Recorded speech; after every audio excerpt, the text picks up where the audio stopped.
페이지 보시니까 지역지구제의 얘는 아주 좋은 제도지만 큰 문제점이 뭐냐면 누구는 손해보게 하고 누구는 이득보게 한다는 얘기죠. 여기 가장 큰 문제점이 있습니다. 이걸 해결할 수 있는 아주 좋은 제도가 이 개발권 양도제도라는 게 있습니다.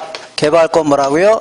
양도제도 이런 게 있는데 이건 안타깝게도 아주 좋은 제도인데 우리나라에서는 시행하지 않고 있습니다. 뭐라고요? 시행하지 않고 있어요. 이거는 미국에서 사적지를 보호할 목적으로 나온 제도입니다. 사적지. 예컨대 여기 볼게요.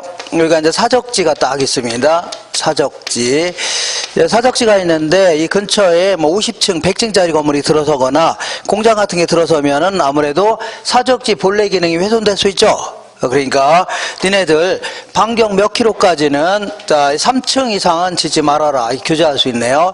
3층 이상은 짓지 말아라. 자 공장 같은 것도 못 들어오게 하고 그리고 이게 이제 벗어나는 지역은 몇 층까지라고요? 10층까지도 지을 수 있다. 이런 식으로 정해 놓는다면 이렇게 이게 정한다면 자 같은 지역에 있는 땅인데 누구는 손해 보고요, 누구 이득 본다는 얘기죠. 그죠? 이걸요, 우발 손실이다 해줍니다. 자신의 노력과는 상관없이 갑자기 이런 정책을 수행하는 바람에 자 예기치 않게 손해볼 수 있다는 얘기죠. 이런 걸요, 우발 손실이다. 얘는 상대적으로요, 우발 이익을 볼 수 있다. 그런 얘기입니다. 근데 이제 이 지역지구제의 가장 큰 근간은 자 우리 시대에 크게 따진다면 이런 지역은 개발하겠다. 이런 지역은 보존하겠다는 얘기입니다. 상대적으로 이런 지역을 뭐라고요? 보전지역이라는 거고 이런 지역을요, 개발지역이다 이렇게 합니다. 그러면 얘네들은 손해보고 이득 본다는 얘기죠. 그러면 얘들이든 어쨌거나 소유권이 있는 겁니다. 소유권이 있는데 얘네들한테는 이게 손해보는 정도에 상응하는 만큼 개발권이라는 증서를 지급합니다. 뭘 지급한다고요?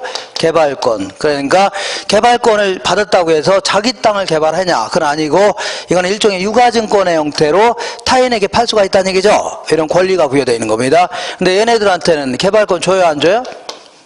얘들은 이익 보고 있죠? 개발권 줘요, 안 줘요? 안 주는 거 아닙니까? 이런 상태에서 만약에 이 개발지역의 땅 소유자가 정부가 정한 용적률 건폐율 있죠? 토지용의 상한선 이상의 개발을 추가로 원한다. 자, 이렇게 쓰죠? 정부가 정해놓은 토지용의 상한선 있죠? 용적률 건폐율 이런 거 배웠죠? 요거 이상의 개발을 원한다. 그러면 개발권이 있으면 가능하게 하는 겁니다. 근데 얘들은 개발권이 있어, 없어요? 없죠. 그러니까 개발권 있는 자한테 사야 되겠네요. 그럼 얘네들은 개발권 양도할 수 있는 거죠. 그죠? 그러면 양도라는 게 대가를 받고 이전하는 겁니다. 자, 증여나 상속은요, 공짜로 받는 거고, 어제거나 양도했으니까 돈이 들어와야 안 들어와요? 들어오죠? 그럼 이렇게 손해난 거를 개발권 팔아서 해결할 수 있는 거죠? 그죠? 이걸 뭐라고요? 개발권 양도제도 이렇게 합니다. 근데 요거는 아무래도 어디 갔어요? 자, 요거는 토지 소유자 간에 아주 형평성은 매우 높일 수가 있습니다.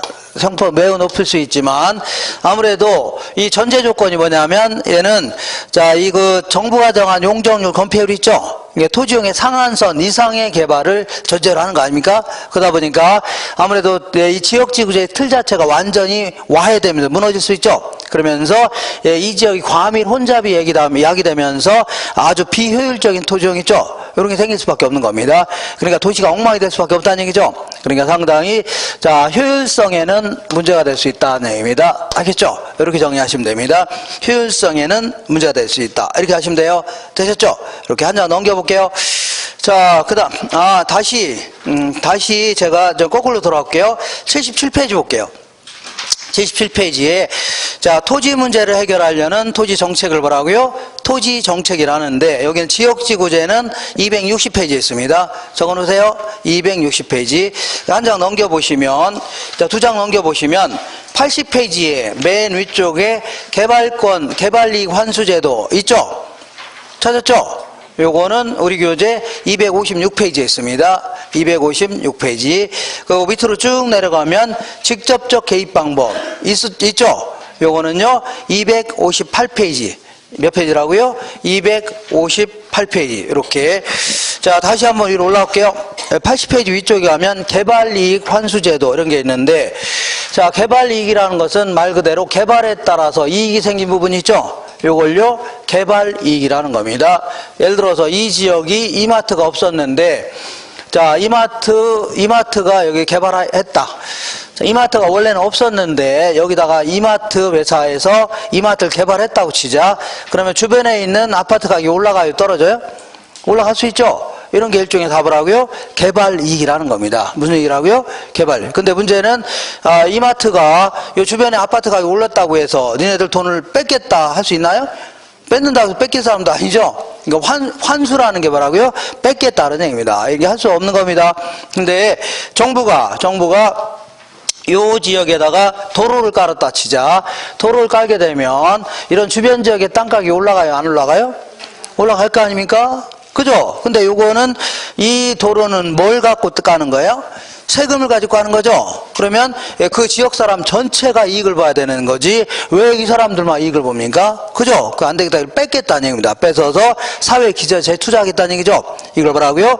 개발이익 환수제도 해줍니다. 되셨죠? 무슨 얘기라고요? 개발이익 환수제도. 한번 읽어볼게요. 의의를 보겠습니다. 자, 정부가 도시를 계획하거나 도로, 철도, 항만 등의 공공사업을 시행하게 되면 주변 지역의 땅가격이 올라갈 수 있죠. 그리고 또한 토지용 계획을 변경했다. 예를 들어서 녹지 지역을 주거지역으로 변경했다. 그러면 가격이 올라갈까요? 떨어질까요? 올라갈 수 있죠. 근데 만약 이런 도로를 깔려고 한다. 그러면 가격이 올라가요? 안 올라가요? 올라가는데 그럼 이런 데다 땅을 막 구입하려니까 올라갈 거 아닙니까? 서로. 그죠? 근데 이용하는 과정에서 가격이 올라간다. 그러면 이거 정상적으로 올라가는 겁니다. 그죠? 근데 이런 여기다 도로를 깔 거라는 거를 다른 뭐 서울에 있는 복분이라든가 이런 사람이 미리 알아요, 몰라요?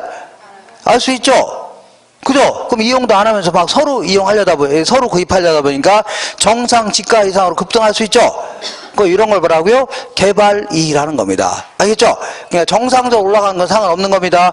근데 투기적 목적, 이런 수요 때문에 정상 지가 이상으로 급등한다는 얘기죠? 이런 거 뭐라고요? 개발이익이다. 이거를 좀 뺏겠다. 그런 얘기입니다. 이걸요, 개발이익 환수제도 이렇게 합니다. 자, 그러면 요걸 조금 이제 이런 식으로 알아볼게요. 여기가 이제 신도시를 여기가 개발하려고 한다고 치볼게요. 신도시, 동탄 제2신도시 이렇게 개발하려고 시작했다고 쳐보자. 하려고 할 수 있죠. 그럼 보통 이제 신도시 같은 경우는 요즘에 짓는 신도시는 이따가 하겠지만 수용 방식으로 주로 합니다. 무슨 방식이라고요? 여기 있는 땅을 다 강제로 보상금 주고 내쫓아버리는 겁니다. 그러면서 이제 도시를 개발하는 이런 형태인데, 이때, 그러면 이 사업 시행자가 주변한테, 그러니까 여기서 이제 땅을 갖고 있는 사람이 수용 당하는 거죠? 그죠? 그럼 평생을 여기서 농사 지어온 사람들, 논 바다 아닙니까? 임야라든가. 이런 사람들이 제주도에 가서 농사 짓나요? 그렇지 않겠죠? 근처에, 옆에 가서 농사 지으려고 할 겁니다. 그리고 서울에 있는 복분이라든가 기획부동산, 이런 데서도 여기 있는 땅을 구입할 수 있어, 없어요? 없죠. 그러니까 이 근처에 있는 땅을 막 구입하려다 보니까 근처에 있는 땅 가격이 막 올라갈 수 있죠? 그러니까 개발이익은 이런 데서 생길 수가 있다. 그런 얘기입니다. 아시죠? 그러면, 구체적으로, 그럼 여기다 얘들 상당한 이익을 준 거죠? 그럼 이익을 줬으면 대가를 받아야 돼, 안 받아야 돼요? 받아야 되죠. 못 받고 있다면 이건요, 외부 효과로 인한 시장 실패입니다. 그리고 얘들이 가져가는 소득은 다 불로소득이에요. 근로소득이에요? 불로소득 아닙니까? 이 불로소득이 더 지나치게 커지는 것은 상당히 불공평한 소득 분배가 될 수밖에 없는 겁니다. 그죠? 그래서 이런 지역에서 개발이익을 얻는 자들한테 뺏겠다. 그런 얘기인데, 이때 이제 그 클라크라는 사람은 우리 고등학교 때 산업을 1차, 2차, 3차 산업 구분한 학자입니다. 학자인데 이 사람은 이렇게 얘기했습니다. 먼저 이런 걸 예를 들고요. 만약에 이 지역에서 신도시를 개발하려고 한다. 그러면 개발 이익이 발생될 여지가 있는 지역 있죠? 개발 가능 지역뿐만 아니라 개발 예정지뿐만 아니라 개발 이익이 발생될 여지가 있는 지역까지 왕창 다 수용하는 겁니다. 이렇게 한 걸 뭐라고요? 초과 매수법 해줍니다. 그 다음에 상세법은 이렇게 하겠다는 얘기입니다. 어떻게 하냐면 초과 매수하는 건 아니고 어떤 사람이 땅을 이렇게 갖고 있다. 두 개 다 갑이라는 사람인데, 갑이라는 소유 땅인데 A라는 땅에 대해서는 보상금 줘야 돼, 안 줘야 돼요? 줘야 되죠. 그러니까 5억 정도가 계산됐다고 치자. 5억을 다 주는 게 아니라 이 땅에서는 개발 이익이 생기는 거죠. 개발 까고 주겠다는 얘기입니다. 한 2억 정도를 까고서 한 3억만 지불하겠다는 얘기입니다. 이렇게 한 걸요, 상세법 해줍니다. 뭐라고요? 상세법. 그 다음에, 자, 거기 이거 직접 부과법은 가장 많이 쓸 수 있는 방법인데, 여러 가지 세금이라든가 각종 부담금 같은 거 있죠? 이걸 통해서 회수하겠다는 얘기입니다. 그 토지 국유화법은 이거는 자본주의 국가에서는 시행하기가 매우 곤란해서 어쩌나 이런 개발 예정지를 전부 다 국가 소유로 한 다음에 임대하는 형태로 하겠다는 얘기죠. 이런 형태를 뭐라고요? 토지 국유화법 해줍니다. 그럼 우리나라에서는 어떤 식으로 환수하나 보겠습니다. 우리나라에서는 개발이익 환수에 관한 법률이라는 규정이 있습니다. 법률 규정에 따라서 지금은 약간 좀 개정돼서 개발이익에 대해서 계산한 개발이익이 있을 겁니다. 초과이익을 얘기합니다. 개발이익에 대해서 최대한 얼마라고요? 50%까지는 강제로 징수할 수 있는 그러한 법률 규정을 두고 있습니다. 이게 이제 50%로 좀 바뀌었습니다. 최대한 얼마라고요? 50%를 강제로 뺏겠다는 얘기죠. 이렇게. 그 다음에 나중에 양도세라든가 재산세 같은 거 부과할 때 투기지역 같은 경우에는 세금 왕창 부과하겠다는 얘기죠. 이렇게 해서도 뺏기도 하고, 잠시 하겠지만 토지 구획정리사업이라든가 공영개발 이런 걸 통해서 환수하기도 합니다. 알겠죠? 이렇게 다양한 형태로 환수하고 있다. 자, 이렇게 해서 정리하시고, 자, 지금부터 직접적 개입이라는 게 뭐예요? 정부가 직접 부동산 시장에 들어가서 수요자나 공급자가 돼서 개입하는 이러한 형태를 뭐라고요? 직접적 개입이다 해줍니다. 여기에는 이제 주로 가장 이제 대표적인 제도가 오른쪽에 보니까 토지구획정리사업, 택지 공영개발사업, 그 밑으로요 공공토지 비축제도 있죠. 이런 제도가 있는데 토지구획정리사업, 요거는 이제 우리 공법에 따르면 요거는 이제 환지 방식을 얘기합니다. 무슨 방식이라고요? 환지 방식을 얘기하고, 그 다음에 그 밑에 택지 공영개발 있죠? 요거는 이제 수용 방식 혹은 매수 방식 이런 걸 얘기합니다. 수용 방식 혹은 뭐라고요? 매수 방식이다. 자, 이런 것들은 이제 도시를 개발하거나 재개발하거나 이런 데 쓸 수 있는 그런 뭐 개발 기법들인데, 어쨌거나 이 환지 방식은 이렇게 하는 겁니다. 여기다 이제 도시를 좀 개발하려고 합니다. 개발하려고 하는데, 자, 보통 이제 환지 방식은 이제 누가 이제 사업 시행자가 되냐면, 시행자는 사업의 주체를 얘기합니다. 자, 시행자는 토지 소유자들이 조합을 결성해서 합니다. 여기 땅의 소유자들 있죠? 도시 개발을 예를 들자면 조합을 결성하는데, 자, 이게 이제 사업 주체가 됩니다. 근데 문제는 도시 개발이라는 자체가 어떠한 공공의 이익과도 직결되는 거죠. 그죠? 그러니까 지자체하고 공동으로 사업을 진행합니다. 일반적으로 누구라고요? 지자체하고 토지 소유자들 있죠? 공동으로 사업을 진행합니다. 어쨌거나 여기 있는 땅을 전부 다 이전을 받습니다. 이전을 받는데, 요거는 이제 자 형식적인 이전이다 해줍니다. 그러니까 등기부상 자 신탁에 의한 이전 이게 나옵니다. 그러니까 형식적으로만 믿고 맡긴 겁니다. 그죠? 그러면 전부 다 이전을 받았겠다. 그러면 시행자는 시공사 선정해서 택지 조성공사합니다. 자, 건물을 지을 수 있는 땅으로 바꿔놔야 될 거 아닙니까? 그래서 요 지역에다가 도로 같은 것도 딱 깔아야 되고 상수도 하수도 이런 거 다 해야 되겠네요. 요즘에는 땅속에다 공동구라는 거 시커먼 통을 집어넣고 여기다가 가스관이라든가 전화선 같은 거 있죠? 전기 뭐 이렇게 이런 거 다 집어넣습니다. 알겠죠? 아니면 난방 관련된 거 있죠? 이런 거 다 집어넣습니다. 이런 거 공동구다. 그리고 학교 부지 이런 거 남겨놔야 되고, 그 다음에 공원 부지 남겨놔야 되겠죠? 이런 상태에서 남는 땅들을 원래의 소유자한테 되돌려주는 이런 형태입니다. 원래 소유자한테 되돌려주는 이런 형태 있죠? 이런 형태를요 환지 방식이라 이렇게 합니다. 그러면 만약에 갑이라는 사람이 이만한 땅을 갖고 있었다. 그러면 나중에 다시 돌아오는 땅은 똑같은 크기의 땅을 받나요? 자, 종전에는 논밭이었었죠? 지금은 이제 건물을 지을 수 있는 비싼 땅으로 바뀐 거 아닙니까? 그러니까 종전보다는 훨씬 작은 땅을 받게 되는 겁니다. 이걸요 환지다 해줍니다. 종전 땅 주고 다른 땅 돌아왔죠? 종전의 토지 가격 이런 거에 비례해서 나눠 가는 겁니다. 이렇게. 그러면 한 사람당 이만큼씩 남아요, 안 남아요? 남았죠? 거의 대부분은 이 공공시설 용지 이런 걸로 들어간 땅입니다. 보류지 이렇게 얘기합니다. 뭐라고요? 보류지. 자, 근데 이러한 택지 조성공사 하려면 수천억 원이 들어가죠? 그죠? 그 뭘로 해결합니까? 세금 갖다 할 수는 없는 거죠? 그러니까 그때는 보류주 중에 일부는 저 채비지라고 해서 요 땅 팔아서 해결합니다. 알겠죠? 요 땅 팔아서 해결해요. 이걸 뭐라고요? 채비지다. 이렇게 합니다. 이런 형태로 진행한 걸요. 환지 방식이다. 이렇게 합니다. 자, 거기에 비해서 자, 이 수용 방식은 이렇게 하는 겁니다. 여기다가 이제 도시를 개발하려고 한다. 그러면 사업 시행자가 있을 겁니다. 시행자가. 그러면 여기 있는 시행자는 보통 이제 이런 수용 방식은 지자체가 주도적으로 하는 겁니다. 시행을 누가 한다고요? 지자체가 하는데 여기 있는 땅을 전부 다 이전을 받는데 요 이전을 받는 거는 실제로 이전받는 겁니다. 실제.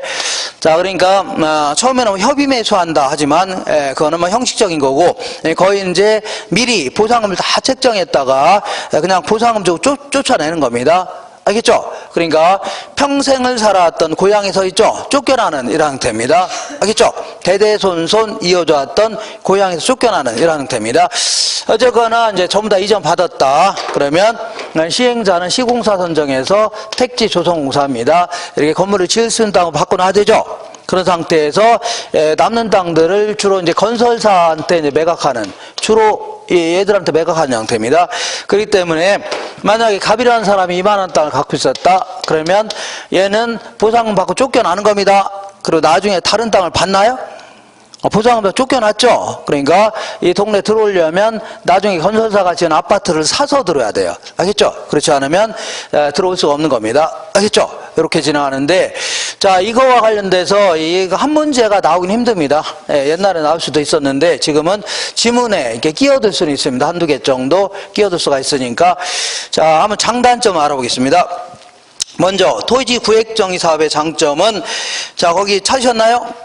공영개발에 위하여 토지 소유권을 존중해 준다는 얘기죠. 그러니까 얘는 고향에서 쫓겨나는 건 아니죠. 그죠? 같은 동네에 사는 거 아닙니까? 그리고 또한 아무래도 얘는 초기에 5조 10조 정도의 사업비 부담이 굉장히 큰데 얘는 그런 건 아니죠. 사업비 부담은 작다 해줍니다. 그리고 단점을 볼게요. 이 공공용지를 너무 많이 확보한다면, 자, 다시 할게요. 자, 채비지를 너무 많이 매각한다면 보류주가 작아질 수 있죠. 이런 것도 문제가 되고, 그 다음에 얘는, 자, 생각해 볼게요. 우리 그 토지 소유자하고 지자체가 공동으로 사업을 진행한다고 했죠. 그러면 토지 소유자는 환지가 컸으면 좋을 겁니다. 뭐가 컸으면요? 지들이 가져가는 땅이 컸으면 좋죠. 근데 지자체 입장에서는 도로가 막 8차선 도로 이런 게 되는 게 좋겠죠. 보류지가 컸으면 좋을 겁니다. 그냥 서로 이제 상충되는 바람에 사업이 상당히요, 지연될 수밖에 없는 겁니다. 이렇게. 그 다음에 불공정 환지로 형평성에 문제가 될 수 있다. 보통 이제 조합장 같은 거 선출하면 걔들이 막 그 아주 불법적인, 불공정한 환지 같은 거 있죠? 이런 거 많이 할 가능성이 높아집니다. 그 다음에 택지 공영개발 사업. 요건 아무래도 얘는, 자, 생각해 볼게요. 얘는 보상금을 줄 때까지가 얘들한테 상당히 고통이 따를 수밖에 없는 겁니다. 보상금 조금 받은 사람이 가만히 있지 않겠죠? 네, 이때까지가 고통이 따르지만 보상금 책정이 다 끝났다. 그럼 그때부터는 일사천리로 진행하는 겁니다. 사업도 신속하고, 그 다음에 공공용지도 충분히 지들 마음대로 확보할 수 있죠. 이런 장점도 있습니다. 그 다음에, 자, 그리고 얘네들은 이 땅 주고 다른 땅을 받는 거죠. 이 땅 주고 다른 땅 받는 거죠. 그러니까 개발에 따른 이익이 여기 남을 수가 있는 겁니다. 근데 얘네들은 보상금 주고 다 쫓아내는 겁니다. 그러니까 개발에 따른 이익을 다 누가 가져가요? 국가가 가져가는 형태입니다. 누가 가져간다고요? 국가가. 그러니까 개발이익 환수가 아주 가능하다. 환수가 가능하다. 그렇지만 택지 공영개발 사업의 단점을 보니까 아무래도 고향에서 쫓겨내는 거죠. 그러니까 침해 가능성이 매우 큽니다. 토지 소유권. 그리고 사업 주체의 사업비 부담도 있죠. 클 수밖에 없는 겁니다.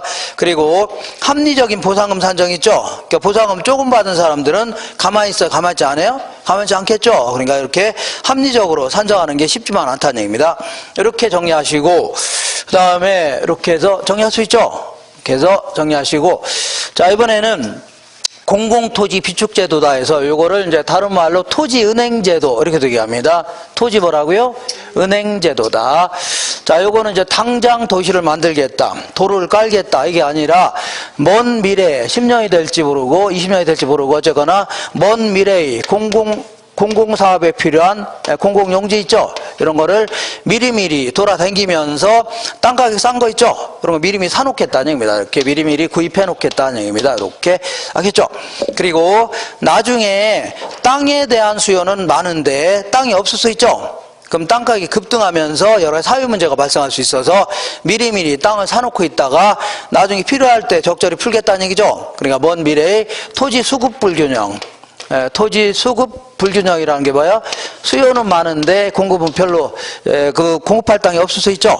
이런 거에 대비해서 미리미리 땅을 구입해 놓겠다는 얘기입니다. 알겠죠? 이런 제도를 현재 토지주택공사에서 시행하고 있습니다.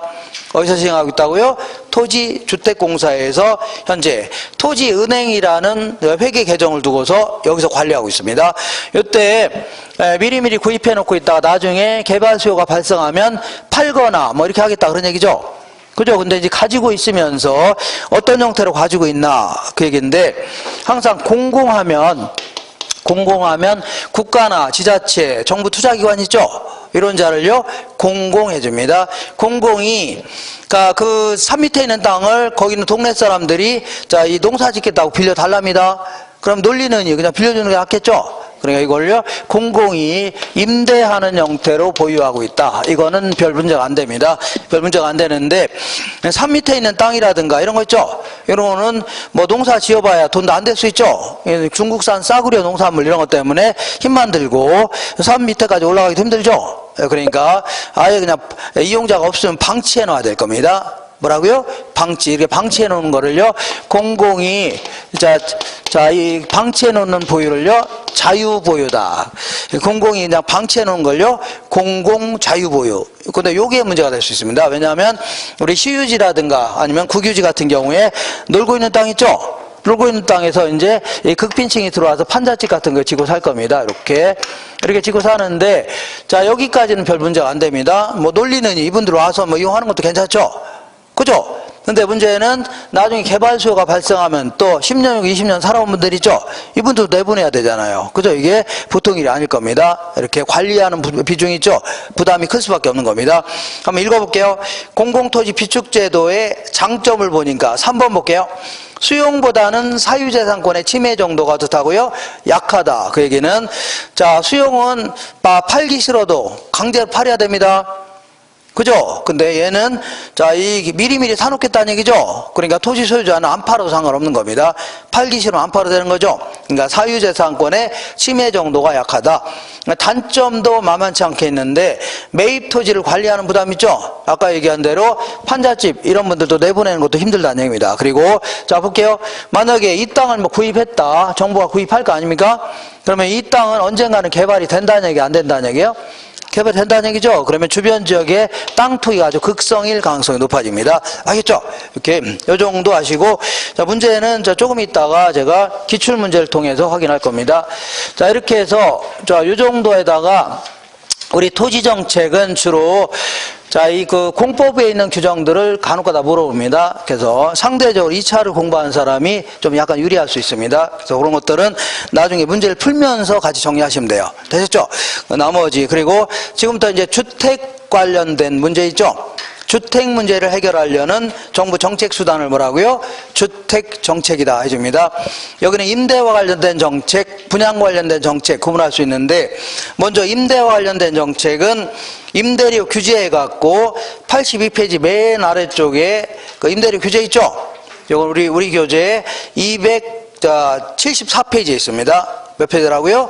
274페이지. 그리고 한 장 넘겨보시면 84페이지 맨 위에 임대료 보조 있어 없어요? 있죠? 요거는 우리 교재에 276페이지에 있습니다.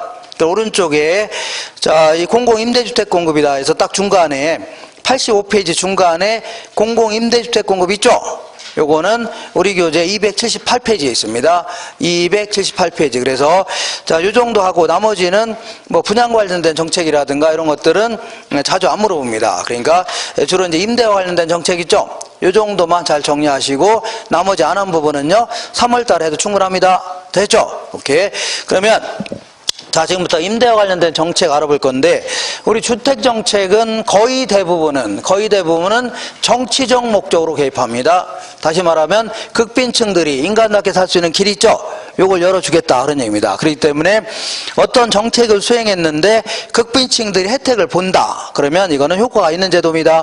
근데 극빈층들이 혜택을 못 본다. 그러면 이거 효과가 없는 제도입니다. 알겠죠? 그렇게 정리하시고, 자, 맨 먼저 이쪽으로 오겠습니다. 임대료가 너무 비싸니까 니네들 이거 이상은 받지 말아라. 이렇게 하는 걸 뭐라고요? 임대료 규제입니다. 임대료 뭐라고요? 규제다. 자, 예컨대 이런 얘기입니다. 어떤 지역이 있는데 그 20평 기준으로 해서 임대료가 한 50만 원 정도가 형성돼 있답니다. 시장 평균 임대료가 50만 원 해야 되는데, 자, 50만 원 정도 형성돼 있다. 너무 비싸다는 얘기죠? 그래서 니네들 안 되겠다. 20만 원 이상은 받지 말아라. 이런 식으로 규제하는 걸 뭐라고요? 임대료 규제. 아니면요, 임대료 상한제. 상한이 뭐예요? 올라가도 이거 이상 올라가면 돼요? 안 돼요? 안 되는 겁니다. 여기까지만 올라가라. 그래서 이걸요, 임대료 상한제입니다. 근데 만약에 니네들 80만 원 이상 받지 말아라. 그러면 이거는 이미 50만 원 다 받고 있는 거죠? 그죠? 그러니까 아무런 효과가 있어 없어요? 아무런 효과가 없는 겁니다. 알겠죠? 그러니까 시장 균형 임대료가 낮게 설정해야 어떤 효과가 있는 겁니다. 됐죠? 그렇게 하시고, 그러면 이렇게 하게 되면, 자, 문제는 한번 읽어볼게요. 자, 사람들이 임대료를 그전에는 50만 원 받다가 얼마라고요? 20만 원 이상 못 받게 하니까 사람들은 임대사업 같은 거 하려고 안 하려고요? 하려고 안 하려고요? 돈도 안 해도 되고 다른 사업 하려고 하죠? 투자 같은 거 안 하려고 하고, 그리고 기존에 임대사업 하는 사람도 다 때려치고 다른 거 하려고 할 겁니다. 알겠죠? 그러니까 점점점 시장에는 임대주택 물량이 점점 뭐라고요? 줄어듭니다. 알겠죠? 그리고 또한 임대료가 싸니까, 그러니까 급기야는 이 동네에 임대주택이라는 것은 두 채밖에 안 남은 겁니다. 다 때려치고 몇 채라고요? 두 채밖에 안 남았고, 그리고 임대료가 싸니까 또 소비하고자 하는 양 무지자 막자 많겠죠? 그죠? 그러니까 집 구하지 못한 세입자가 널려 있으면서 각종 불합리한 일들이 있죠? 요게 생길 수밖에 없는 겁니다. 알겠죠? 근데 문제는, 자, 단기적으로는 아주 좋은 기능이 있다. 이거를 순기능이 있다 표현합니다. 단기적으로 뭐라고요? 순기능. 왜냐하면, 자, 임대료를 20만 원 못 받게 하니까 사람들은 임대사업 때려치려고 하는데, 문제는 당장 때려칠 수 있나요? 자, 예를 들어서 임대차 기간이 1년 반 남았다. 그럼 1년 반 동안 해야 돼요? 안 해야 돼요? 해야 될 거 아닙니까? 원룸 같은 것도 임대료 많이 못 받게 하니까 때려치고 다른 거 하겠다는 얘기인데, 팔리려면 시간이 걸려 안 걸려요? 걸릴 수도 있고, 다른 걸 바꾸려면 또 시간도 걸리는 거죠. 그러니까 당장은 세입자 입장에서는 50만 원에다가 20만 원밖에 안 되니까 효과가 있어 없어요? 있다는 얘기입니다. 알겠죠? 있다. 근데 문제는 장기가 중요한데, 장기적으로는 결국은 누구 하나 혜택을 못 보는 안 좋은 기능 있죠? 요걸 바뀔 수밖에 없는 겁니다. 이걸요, 역기능밖에는 안 생긴다 그런 얘기입니다. 알겠죠? 그래서 요거는, 자, 그래프를 통해서 한번 알아볼게요. 자, 이게 수요와 공급이 임대주택에 대한 수요 공급이 만나는 점에서 시장 균형 임대료가 50만 원 정도가 형성돼 있었는데, 이게 너무 비싸다는 얘기죠? 그래서 니네들, 장기적인 그래프입니다. 니네들, 자, 20만 원 이상은 받지 말아라. 이렇게 이제 규제하게 되면, 이거 이상 올라가면 돼요? 안 돼요? 올라가면 안 되죠? 이거 임대료 상한제입니다. 그러면 이렇게 임대료 20만 원 이상 못 받게 하니까 사람들은 임대사 팔려고 안 하려고요? 안 하려고 하죠. 이만한 임대료 수준에서 공급하고자 하냐 이만큼이다. 그러니까 공급량이 계속 줄어드는 겁니다. 그리고 이만한 임대료 수준에서 소비하고자 하냐 이렇게 많죠. 결국은 이만큼 집 구하지 못한 세입자가 널려 있으면서 각종 불이익이 생길 수밖에 없다는 얘기죠. 그 얘기하는 겁니다. 자, 그러면 한번 볼게요. 이건 장기적인 형태입니다. 장기적으로 이렇게 세 가지 형태의 경제주체 입장에서 임대인의 입장에서는 어떤 행동을 할 것이고, 임차인의 입장에서는 어떤 행동을 할 것이고, 정부라든가 시장 입장에서는 어떤 현상이 발생되나 보겠습니다. 그러면 임대인의 입장에서는, 자, 생각해 볼게요. 이렇게 임대료가 20만 원 못 받게 하니까 임대사업 하려고 안 하려고요? 안 하려고 하겠죠? 그죠? 그러니까 임대사업에 대해서 사람들 투자하려고 안 하려고요? 안 하려고 하겠죠? 그러니까 임대사업에 대한 투자를 자꾸 기피하려고 할 겁니다. 투자를 기피하려고 한다. 이렇게. 자, 투자 같은 거 안 하려고 하죠? 그리고 기존에 임대사업 하는 사람들도 돈도 안 되니까 이런 거 때려치려고 안 때려치려고요? 때려치려고 하죠. 그러니까 임대주택을 자꾸 때려치고 다른 뭐 사업을 하겠다. 아니면 기존에 임대주택이 다른 용도 바꿀 수만 있다면 바꾸려고 할 겁니다. 알겠죠? 원룸 같은 경우에도 자, 이 팔고 다른 거 했으면 좋은데 안 팔린다. 그러면 다른 용도로 바꿀 수만 있다면 예를 들어 바꾸기 좋은 게 뭐 모텔 같은 거 바꿀 수 있다면 바꾸겠다는 얘기죠. 바꿀 수만 있다면 이러면서 용도를 자꾸 임대주택 외의 용도인 용도를 자꾸 전환하려고 한다는 얘기입니다. 알겠죠? 용도를 변경시키려고 한다는 얘기죠. 그러면서 계속해서 임대주택은 줄어들 수밖에 없는 겁니다. 알겠죠? 이렇게. 자, 그리고 예전에는 이제 이 50만 원 받을 때는 세입자가 와서 이 도배지 교체해 주세요. 그러면 얼른 교체해 줬죠. 근데 지금은 도배지 교체해 주세요. 그러면 뭐 붙이고 살라고요? 어떻게 하세요? 신문지 붙이고 사세요 하는 거죠. 그러니까 너 아니라도 들어올 사람이 많아 적어요? 많다는 얘기죠. 그러니까 살기 싫으면 나가라는 얘기입니다. 그러니까 임대주택에 대한 질적 수준 자체가 매우 저하될 가능성이 높아집니다. 알겠죠? 이렇게. 자, 이번에는 임차인의 입장에서는 이렇게 임대료가 이제 싸고 하니까 임대사업 안 하려고 하죠. 그러다 보니까 집 구하는 게 쉬워요? 어려워요? 집 구하기가 상당히 어렵다는 얘기죠. 그죠? 그래서 특히 이제 기존의 세입자는 자꾸 눌러 살려고 하니까 신규로 새로 얻고자 하는 세입자 있죠? 이런 사람이 집 구하기가 너무 힘들 수밖에 없는 겁니다.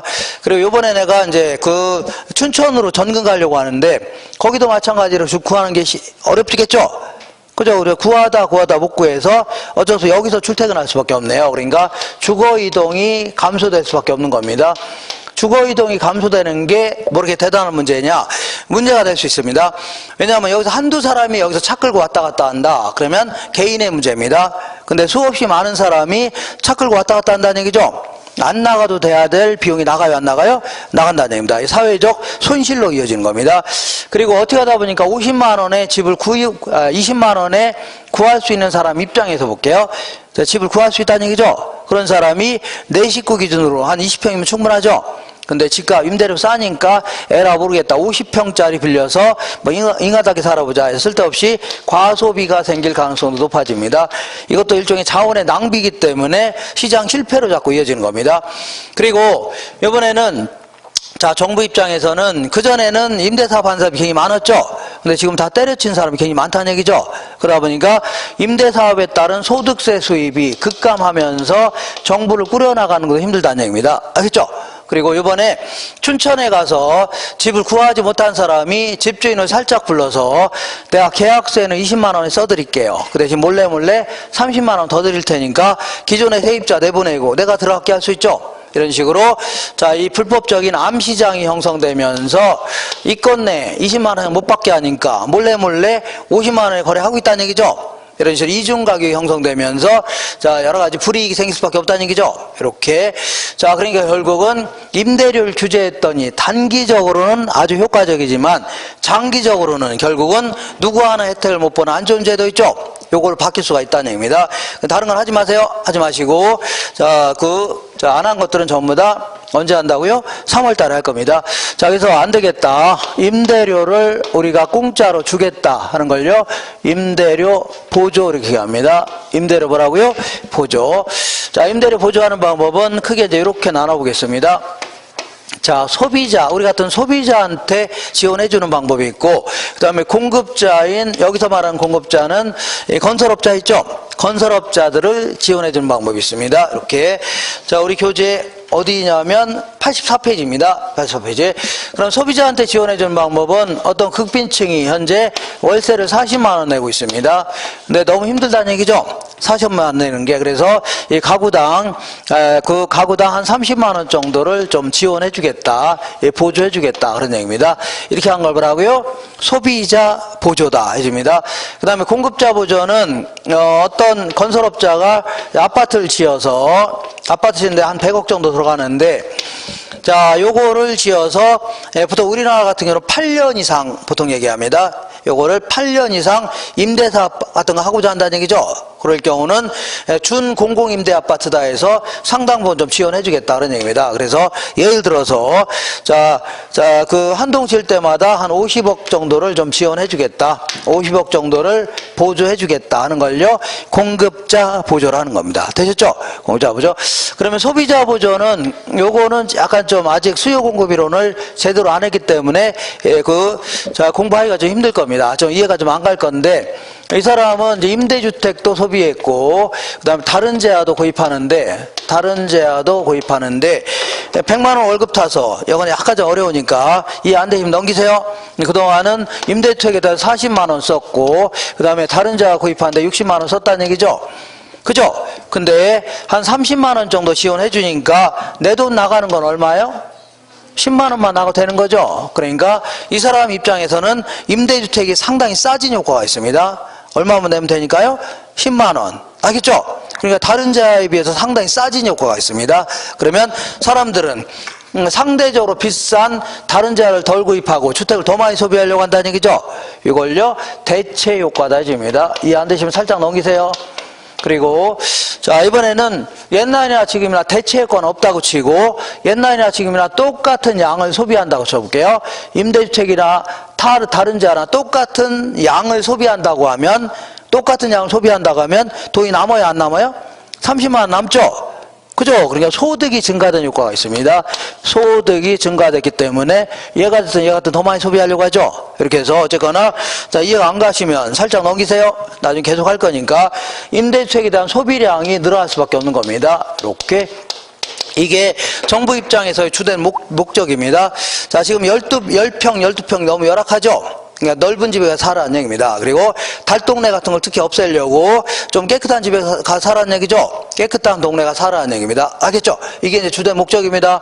근데 어떤 사람은 나는 30만 원 지원해줘도 나는 요 주택이면 충분하다. 아니면 달동네도 충분하다. 이런 사람 있어 없어요? 더 큰 건 또 필요 없다는 얘기죠. 요거면 충분하다. 그러면 30만 원 남아요 안 남아요? 남죠? 그럼 갖다 버리진 않겠죠? 그러니까 자 시장에 가서 다른 재화의 소비량도 늘리려고 할 겁니다. 타 재화의 소비량도 늘리려고 할까요? 이게 뭐 대단히 중요한 문제냐? 자 다른 재화 소비량이 증가하면 시장은 기업들은 좋아요 안 좋아요? 좋죠. 그러니까 생산도 많아지고 그 다음에 생산 많아지면 그 기업들의 소득도 증가하는 거죠. 그러면서 경제 활성화에 도움이 될 수 있다는 얘기입니다. 이렇게 자, 이번에는 공급자한테 지원해주는 경우 볼게요. 공급자한테 지원해주면 얘는 원래는 아파트 한 동 지을 때 얼마 들어갔다고요? 100억이 들어갔는데 지금은 50억을 지원해주니까 55억만 있어도 아파트 한 동 지을 수 있어 없어요? 있죠. 그럼 50억 남아요 안 남아요? 남으니까 옆에 한 동 또 지을 수도 있겠네요. 그러니까 한 동 질 때마다 생산비가 이제 감소되면서 공급이 증가할 수 있다는 얘기입니다. 아파트에 임대 아파트가 뭐라고요? 증가할 수 있어요. 그러면 시장에 물량이 많아지면 임대 아파트가 많아지면 임대료가 올라갈까요? 떨어질까요? 떨어지게 되어 있습니다. 그러면 결과적으로 세입자 혜택을 볼 거 아니냐 그런 얘기죠. 그죠? 이런 제도입니다. 근데 이 소비자한테 지원해주면 자 애들 가고 싶은 데 가서 살면 될 겁니다. 그잖아요? 근데 공급자한테 지원해주면 애들 학교도 여기 있고 남편 직장도 여기 있는데 이것들이 여기다 갖다 지원한 거죠. 여기까지 이사 가야 되겠네요. 아무래도 주거지 선택의 자유를 보장받기는 곤란하다. 이러한 주거지 선택의 자유를 뭐라고요? 보장받기는 곤란하다. 이러한 좀 단점이 좀 있겠네요. 자, 그래서 우리가 일반적으로 이제 임대료 보조하면 주로 뭘 얘기한다고요? 소비자 보조를 주로 얘기합니다. 어떤 보조를 얘기한다고요? 주로 이제 소비자 보조에 대해서 주로 자주 물어봅니다. 자, 여기에 대한 효과를 조금 자세히 알아보겠습니다. 이렇게. 자, 요거는 단기적인 효과, 장기적인 효과 나눌 수 있는데, 자, 단기적으로는 대체 효과, 소득 효과 이런 것 때문에 임대주택에 대한 수요가 증가할까요? 감소할까요? 증가하죠? 그죠? 증가한다고 해서 갑자기 임대주택 물량이 늘어나요? 늘어날 수는 없는 거죠? 건물 같은 거 지으려면 시간이 걸려요, 안 걸려요? 꽤 걸린다는 얘기입니다. 그러니까, 자, 임대주택은 딱 정해져 있는데, 갑자기 더 큰 주택을 소비하려고 하고, 더 좋은 동네에서 자꾸 소비하려고 하죠? 그죠? 그러다 보니까, 갑자기 임대료가 올라갈 수가 있다는 얘기입니다. 뭐가 올라갈 수 있다고요? 임대료가 올라갈 수 있죠? 그죠? 수요가 증가하니까 올라갈 수 있다. 요거 아주 문제네요. 왜냐하면 이 건에 30만 원 지원해줬더니 임대료가 고스란히 올랐어요, 안 올랐어요? 올랐죠? 그럼 이거는 세입자는 혜택을 못 보고 누가요? 임대인만 좋아하는 겁니다. 그러니까 임대료 30만 원 지원해준 효과를 다 누가 가져간다고요? 집주인이 가져가는 이상한 형태가 되겠네요. 그죠? 그래서 자, 임대인만, 여기서 말하는 임대인은 집주인을 얘기합니다. 임대인만 초과인 얻어간다는 얘기죠. 이렇게. 근데 문제는 장기적인 효과가 중요한 겁니다. 임대료가 이렇게 좋아졌으니까 우리 어떤 정년 퇴직자가 야 나도 퇴직하면 요번에 기필코 아파트 대출 끼고 5채 구입해서 임대사업이나 해야 되겠다는 얘기죠. 이런 식으로 점점 임대주택의 공급이 증가해요, 감소해요? 자, 요번에 정년퇴직하면 원룸이나 지어서 아니면 빌라나 지어서 한번 임대해볼까 이런 사람이 생겨 안 생겨요? 생긴다는 얘기죠. 그죠? 다가구 주택 이런 거. 그러면 시장에는 물건이 점점 많아지니까 임대료가 올라갈까요? 떨어질까요? 임대 떨어집니다. 그죠? 그럼 원래로 돌아왔죠? 그럼 임대인은 초과인이 없어지는 겁니다. 알겠죠? 그리고 임대료는 올라갔다 내려왔죠? 내려왔죠? 그리고 30만 원 지원해줬죠? 그럼 누가 혜택을 본다고요? 세입자가 혜택을 보는 겁니다. 알겠죠? 이렇게. 자, 그리고 이렇게 임대료를 지원해주는 방법은 크게 이제 가격 보조라는 게 있고 현금 보조라는 게 있습니다. 자, 가격 보조는 우리가 임대료 한 30만 원 줄 테니까 너는 임대료로만 사용해라 하는 걸 뭐라고요? 가격 보조 혹은 집세 보조라는 겁니다. 그 다음에 현금 보조는 우리가 30만 원 지원해 줄 테니까 너 쓰고 싶으면 쓰라는 얘기죠.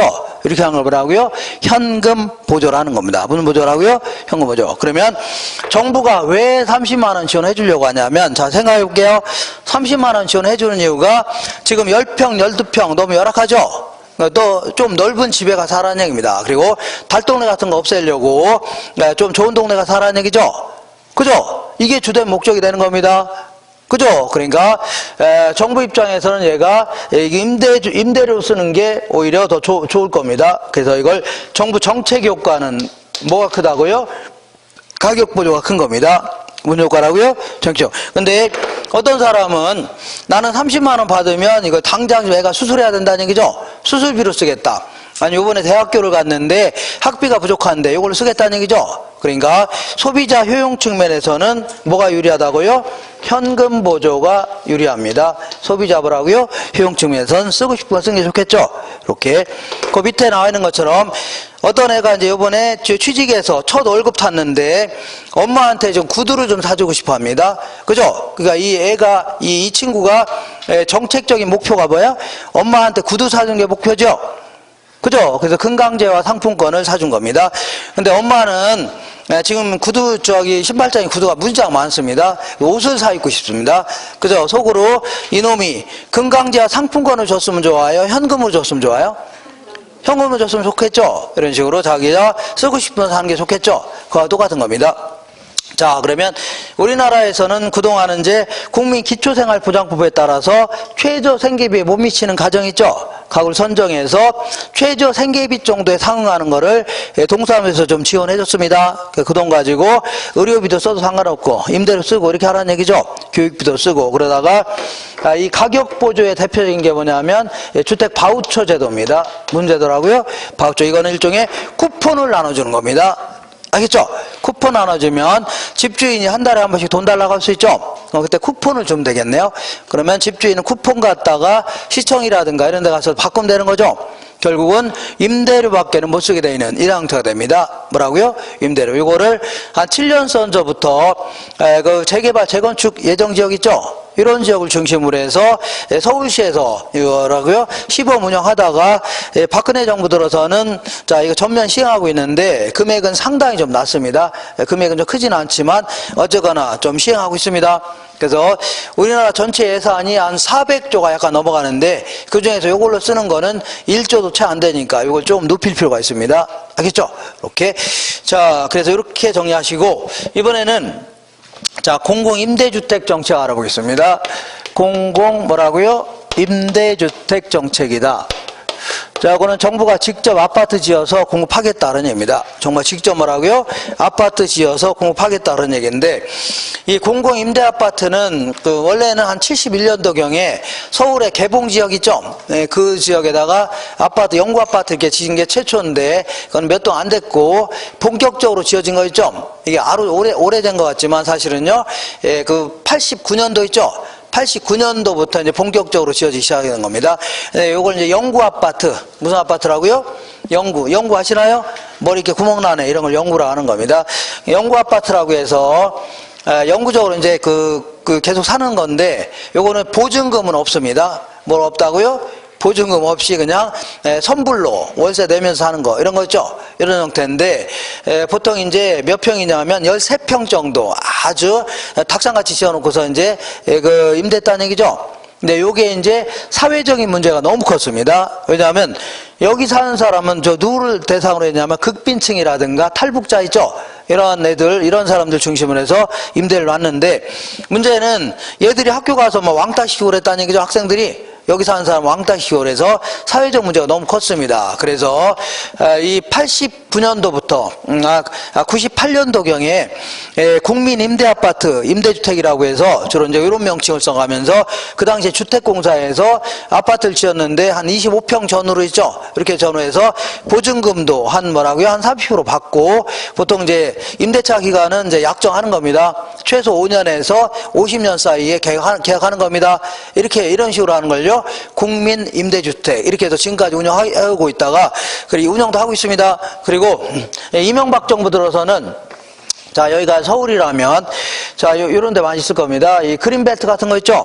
이런 걸 해제한 다음에 서울 항복판에 그린벨트 같은 거 있죠. 이런 거 해제하고 그런 다음에 거기다가 아파트 지어서 임대도 하고 분양도 했다는 얘기죠. 이거 뭐라고요? 보금자리 주택 해줍니다. 뭐라고요?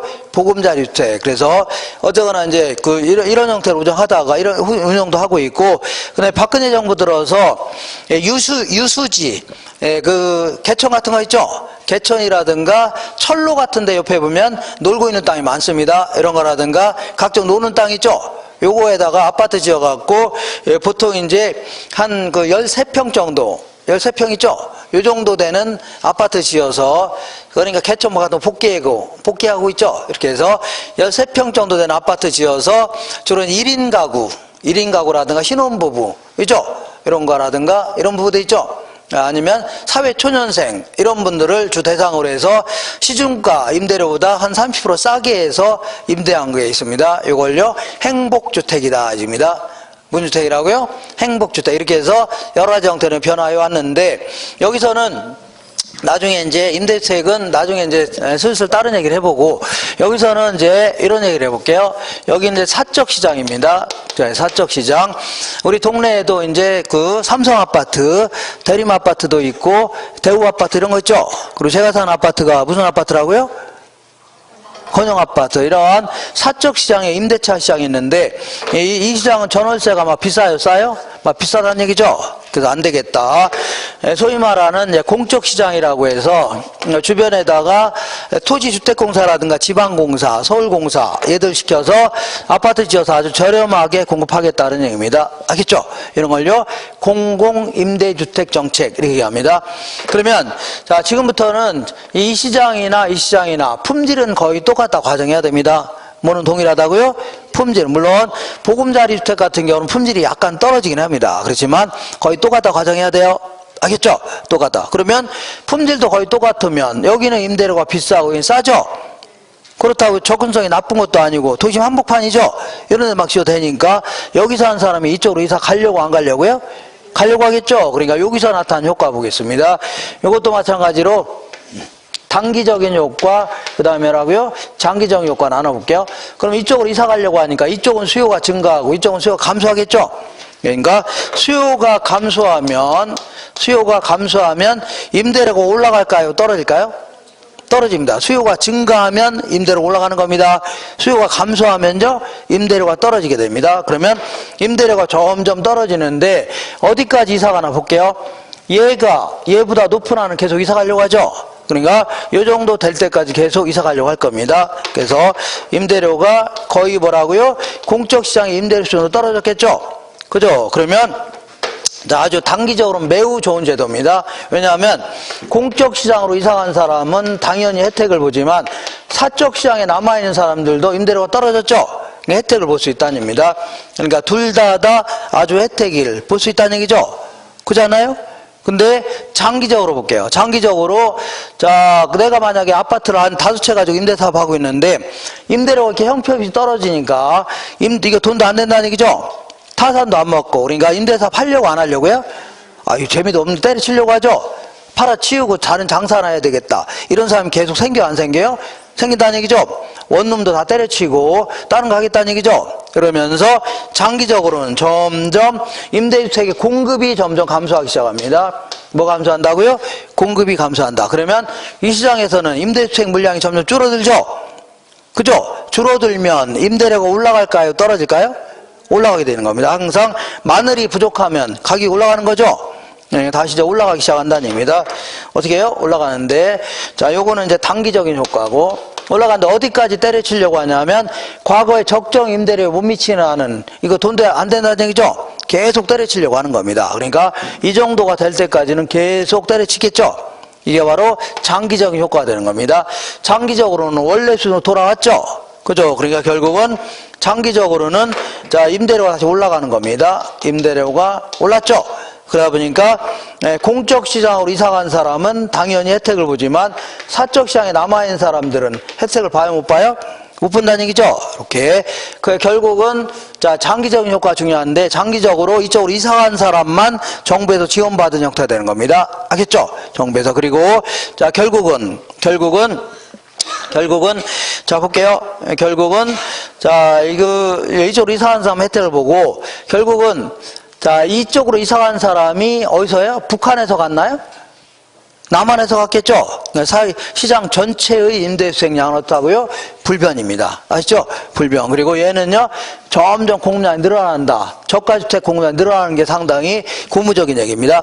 그리고 저거는요, 임대료 규제는 점점 줄어든다는 얘기죠? 이런 게 상당히 문제가 되는 겁니다.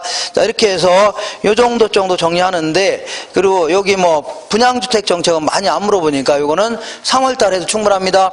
네, 지금부터 정확히 5분만 쉬었다 들어올 겁니다. 그래서 문제 풀고서 끝낼 겁니다. 가시면 안 돼요. 예? 가지 마세요. 아니, 지금 잠깐 5분 쉬었다 할게요. 집에 가지 마시라고요. 집에 가면 안 됩니다.